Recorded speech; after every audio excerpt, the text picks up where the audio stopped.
கிறிஸ்துவுக்குள் அன்பான கர்த்தருடைய பிள்ளைகளே, உங்கள் யாவரையும் ஆண்டவராகிய இயேசு கிறிஸ்துவின் ஈடு இணையற்ற பரிசுத்த நாமத்தினால் உங்களை ஆசீர்வதிக்கின்றேன், வாழ்த்துகின்றேன்.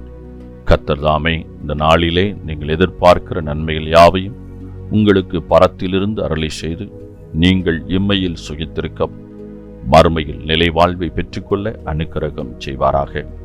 தினம் ஒரு மிஷனரி என்கின்ற தலைப்பில் இந்த நாளிலே நாம் பார்க்க இருக்க மிஷனருடைய பெயர் ரிங்கல் தொவை. இவருடைய காலம் 1770 முதல் 1816 ஆண்டு வரை. இவருடைய நாடு ஜெர்மனி, இவருடைய தரிசன பூமி இந்தியா. தமிழ்நாட்டில் மயிலாடி என்ற கிராமம். அங்கு 10 அடி நீளமும் 6 அடி அகலமும் உள்ள ஒரு குடிசை, மரத்தால் செய்த ஒரு மேஜை, 2 நாற்காலிகள், ஒரு கட்டில், இவைகளுக்கு மட்டுமே சொந்தக்காரர் ரிங்கல் தொவை. இவ்வாறு எளிய வாழ்க்கை வாழ்ந்து ஏழை எளியவர்களுக்கு உதவி செய்து வந்தார் அவர். ரிங்கல் உயரமானவர், ஆனால் ஒல்லியானவர். உடைகளை குறித்து கவலைப்படாதவர். பழைய சட்டையும் காற்சட்டையும் கிழிந்து போன பழையதோர் நார்த்தொப்பியும் அணிந்திருப்பார்.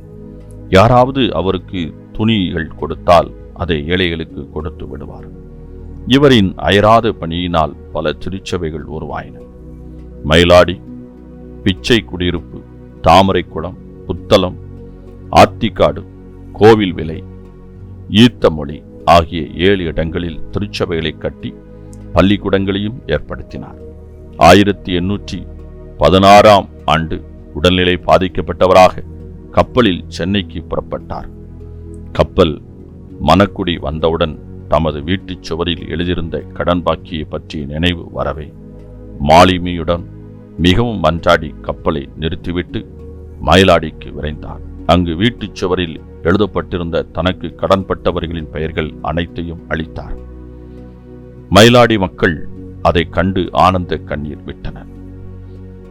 மயிலாடி மக்களிடமிருந்து விடைபெற்றுக் கொண்டு கப்பல் பிரயாணத்தை ஆரம்பித்த இவர் என்ன ஆனார் என்ற செய்தி இன்னமும் புரியாத புதிராகவே உள்ளது. 1100 பேருக்கு ஞானஸ்தானம் கொடுத்த இத்தொண்டர் அடிமை முறைகளை அகற்றி கிறிஸ்துவின் அருளால் பல அற்புதங்களை செய்தவர். ஜெபத்திலே தரித்திருந்தவர். பிறர் கடன்களை மன்னித்து மறந்து சிறந்த வழிகாட்டியாய் வாழ்ந்த இவர் இதே நாளில் 1770 ஆண்டு பிறந்தார். அன்பானவர்களே, உமது அயலாரின் கடன்களை மன்னிக்கும் பண்பு உம்மிடம் உள்ளதா? ரிங்கல் தொவை இவ்விதமாக சொல்லுகிறார்: என்னுடைய இரட்சகரை பற்றி பேசுவதற்கு எனக்கு ஒரு நாவுக்கு மேல் இல்லையே.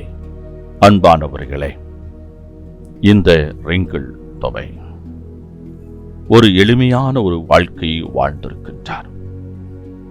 தனக்கு 2 ஆடம்பரமான உடைகளை அவர் சேகரிக்கவில்லை. யாராவது புது துணிகளை கொடுத்தால் அதையும் இல்லாதவர்களுக்கு அதை கொடுத்து உதவியிருக்கின்றார். தன்னுடைய எளிமையான வாழ்க்கையின் மூலமாக அநேகருக்கு உதவிகளை செய்திருக்கின்றார்.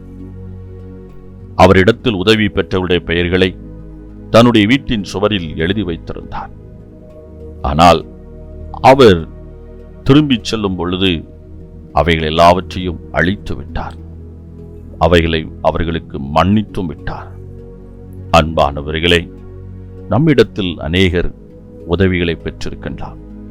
திரும்பி கொடுப்பதற்கு அவருக்கான சூழ்நிலை இல்லாத பொழுது நம்மிடத்தில் நம்முடைய தேவைக்கு அதிகமான பொருளாதாரம் இருக்குமானால் நாம் அவர்களுக்கு அதை மன்னிக்க வேண்டும்.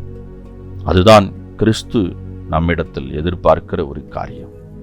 இந்த ரிங்கல் தொவை 1100 பேருக்கு மேலாக ஞானஸ்தானம் கொடுத்திருக்கின்றார். அது மாத்திரமல்ல, இயேசுவின் அன்பை மற்றவர்களுக்கு தன்னுடைய வாழ்க்கையின் மூலமாகவும் அவர் எடுத்து கூறியிருக்கின்றார். அருமையானவர்களே, நாமும் நம்முடைய வாழ்க்கையின் எளிமையான வாழ்க்கை முறை மூலமாக இயேசுவை இந்த உலகுக்கு அறிவிக்க நாம் அழைக்கப்பட்டிருக்கிறோம் என்பதை உணர்ந்து கொள்ள வேண்டும். இந்த ரிங்கல் தொவையை போல கர்த்தருடைய ஊழியத்தை நாம் நிறைவேற்றுவோம். ஜெபத்திலே உறுதியாக தரித்திருப்போம். கர்த்தர் தாமே உங்களை ஆசீர்வதிப்பாராக. ஆமென். இந்த நாளின் தியானத்துக்குரிய வேத பகுதி 1 ராஜாக்கள் 2ஆம் அதிகாரம், எரேமியா 29ஆம் அதிகாரம், மார்க்கு 3ஆம் அதிகாரம். இந்த வேத பகுதியிலே வாசித்து கர்த்தருடைய ஆசீர்வாதத்தை பெற்றுக்கொள்ளுங்கள். கர்த்தர் தாமே உங்களை ஆசீர்வதிப்பாராக. ஆமென்.